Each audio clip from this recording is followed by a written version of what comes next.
Squisito was just a way for us to kind of go back to that mentality of.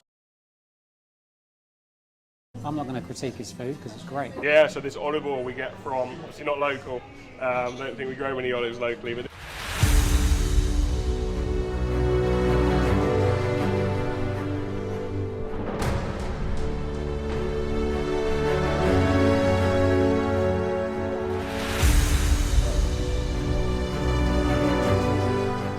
Hi mate. hey, how's it going? You good? Yeah, you? Yeah, good to see you. How's things going? Okay, not too bad. Brilliant, nice. Yeah. So this is Squisito, we opened up just under a year ago, 7 months ago. Yep. And kind of loosely Italian themed, lots of like fresh pastas and things like that. Plus Italian street food, kind of like Roman style street food. We're trying to use as much locally as we can, as much sustainably as we can, and working with the smaller producers wherever possible to kind of find those hidden gems and the ingredients you don't normally find elsewhere. They're kind of more exciting and more ingredients with more of a story, and suppliers with more of a story, cool. That sort of stuff. Yeah. Great.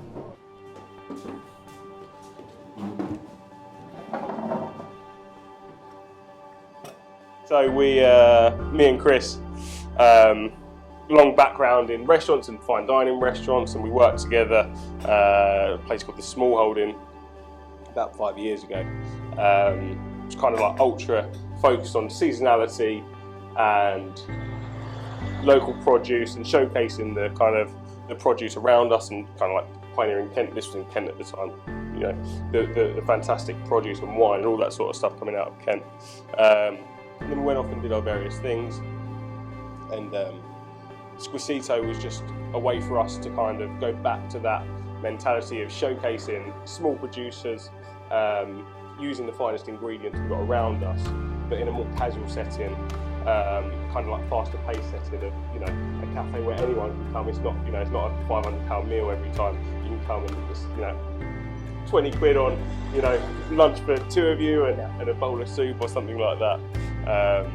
But yeah, so a kind of like more casual way of showcasing the fine ingredients and bringing them to every day, as opposed to being like, you know, fine ingredients don't have to be for a special occasion. Just because something's a better product doesn't mean that you have to save it for a special occasion. We could eat, you know, local beans 7 days a week if we want when they're in season, as opposed to buying them from the supermarket and kind of like elbowing ingredients in that perhaps we shouldn't be eating at that time.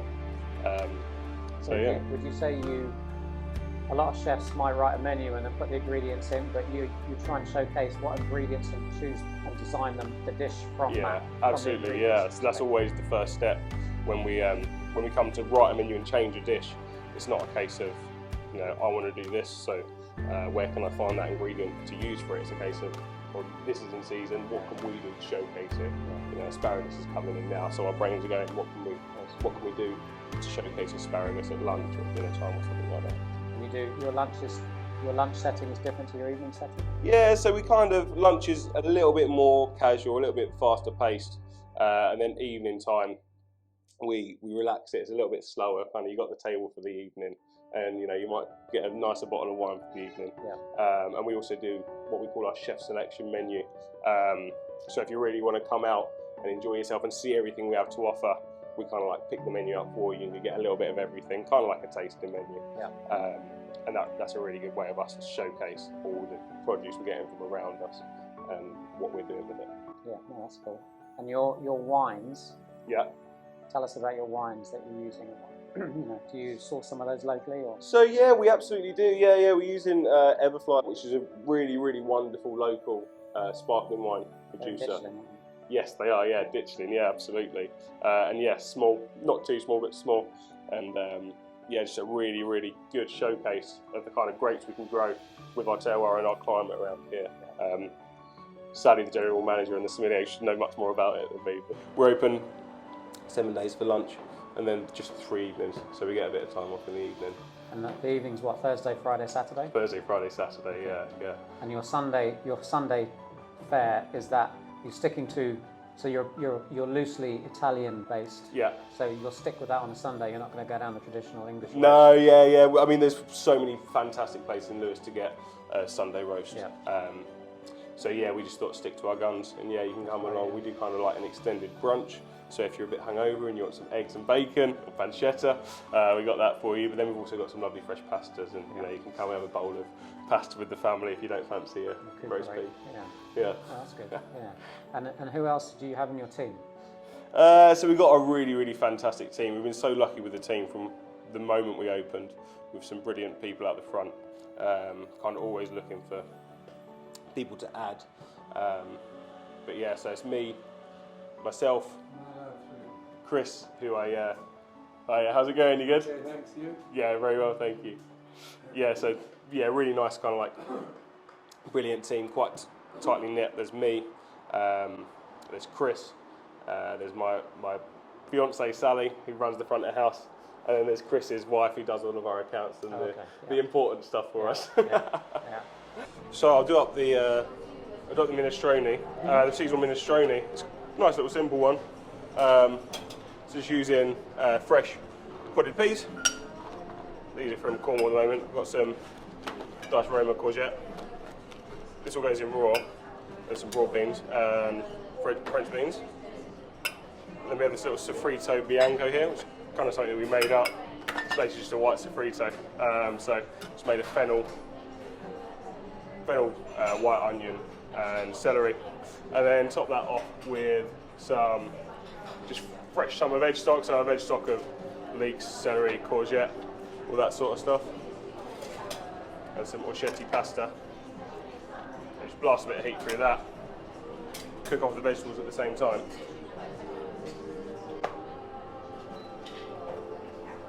And then some oiled toast, so just finish up some toast with some confit garlic oil. Just from where we confit our garlic, we save that lovely oil and use that for our toast. Just another element of flavour, quite nice. Then while that heats up, I'm just going to wash my hands.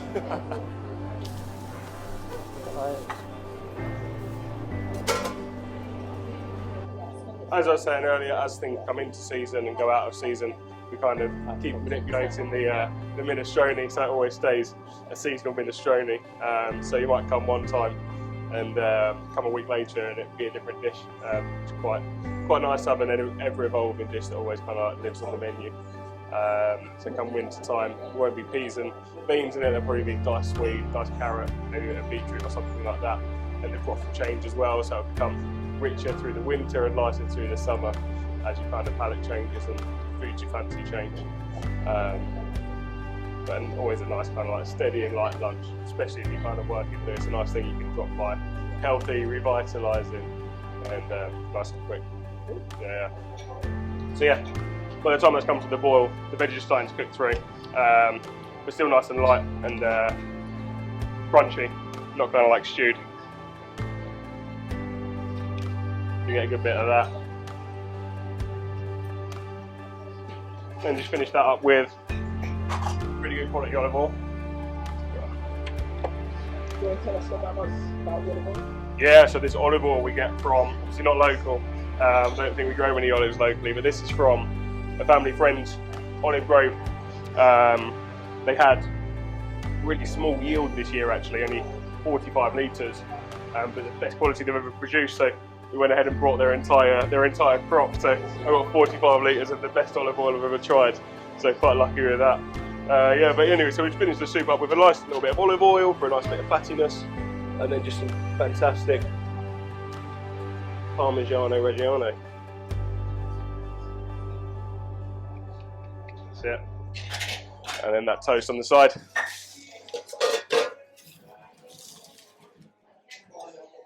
And that's our seasonal minestrone.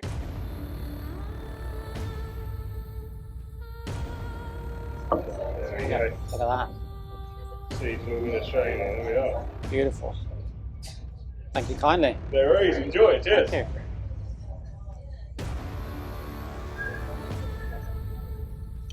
Let's have a taste of this bad boy.